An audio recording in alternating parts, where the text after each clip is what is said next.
So how much do you think Latvia needs in terms of some financial assistance from the IMF and the EU? It's not decided yet. We are in discussion process with IMF and EU, and we propose our macroeconomic stabilization program, and we are discussing what we will do, and after this we will decide together how much we need. And of course it depends not only from Latvia but on this financial crisis around the world, and the estimates are very, very wide, but my general feeling is Latvia needed not money, and it was not planned a few months ago, but today's situation with banks make us pessimistic. It makes us cautious, and of course it's important to have possibilities, and we are part of international community, and we are negotiating now with the EU and IMF, but amount, it depends. Some people are saying $2.1 billion. Do you personally think that would be enough? If we look in the real situation about situation in economic around the world and in Latvia, and I think it's a reasonable number, but from my point of view, Latvia will be ready to ask a little bit more, 2 billion euros or 2.5 until 3, but not because we need money exactly now, but to keep economy working. Right. And when do you expect the money to start arriving? Oh, good question. Soon as possible. Soon as possible, but we are in situation. We are negotiating now, and these negotiations are very tough. But we are moving forward very quickly. And as said Mr. Strauss-Kahn, we are on fast track, and I hope it will be pretty soon. How do you plan to spend the money? Usually journalists like to ask how you spend money. We money will invest in economy. And of course at first we have our plans to cut budget expenses, to optimize government expenses. It's part of this idea how to manage the concrete situation with financial crisis and possible economic crisis. But we need this money as for stabilization of economy. And to say something more concrete today, we are in process of negotiations.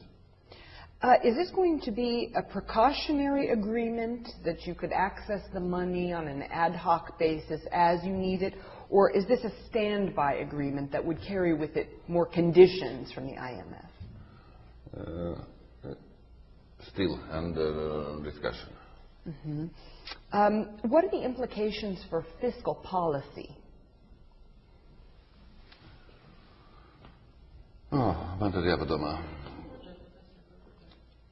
Okay, about our state budget. I think last year, all this year 2008, our government and parliament was very responsible.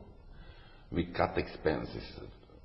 At midsummer, we cut expenses to prepare next year's budget, and many hopes and dreams and promises of politicians were cut for 100%, and I think we look in these terms very realistic in future, because it's clear for me as a politician and responsible citizen of my country, financial crisis of world will be deeper, and nobody knows when will end come.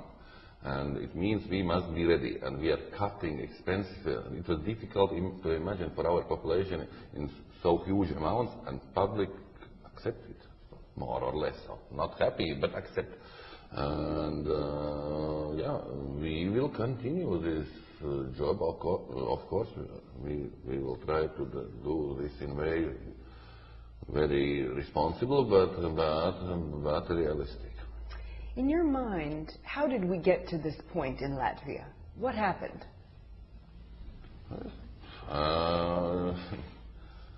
I think nothing special. And what you mean by this point? We still need not additional money, but the situation in bank sector.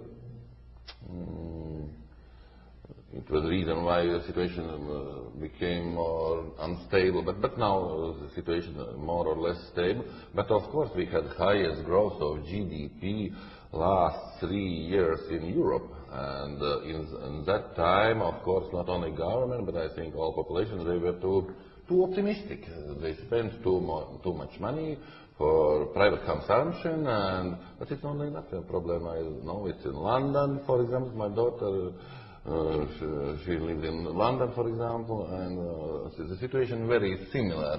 Today, people are not so optimistic, and it makes bad influence to economy. And it's the same situation in Latvia.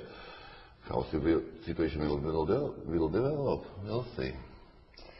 What prompted you? What was, as we say, the straw that broke the camel's back? What was the reason that you decided to turn to the IMF and the EU for help? The starting point was because to stabilize the bank system, because government had enough in treasury money to manage government expenses, but to support especially bank sector, because we decided to own 51% of one bank in trouble. It made bad influence, and that was the reason. And that bank is Parex Bank, yes? Yes, sir. And they have a syndicated loan coming up next year, yes? I believe that the figure there is 775 million, is it euros? In February one part, and in midsummer next part, and it makes pretty big amount of money from point of view of state treasury if Parex Bank is not ready to do by themselves. And that was the reason why we started to talk with EU, and after this with IMF. Are those loans, those syndicated loans, in default now? Not. I hope they will not be in default, but it's under negotiation because, as I said, we decided to buy 51% of shareholders, but one of points of this agreement is to solve this problem. And if it will be not solved, we will not buy this 51% of shares for 2 lots as it was decided. We are in process, very responsible process. So what are you saying, that if there's not a way to pay back these loans, or if they're in default, then the whole idea of buying the Parex share is in question? No, today, of course, the situation is very good, and in reality, we have a president appointed from the government side in banks, and we are managing, and bank is now more stable, and they have not money don't run out of bank, and situation from this point of course is good, but of course we are in process of negotiation about these syndicated loans. And what is the key of that negotiation? Who will pay them? How will they be paid, or the timeline? It depends on negotiation. It's too early to speak about it. You're negotiating with the banks that issued the loan, or with the Parex Bank? At the beginning, of course, and of course today responsible about these syndicate loans is Parex Bank, but the government side is involved in this.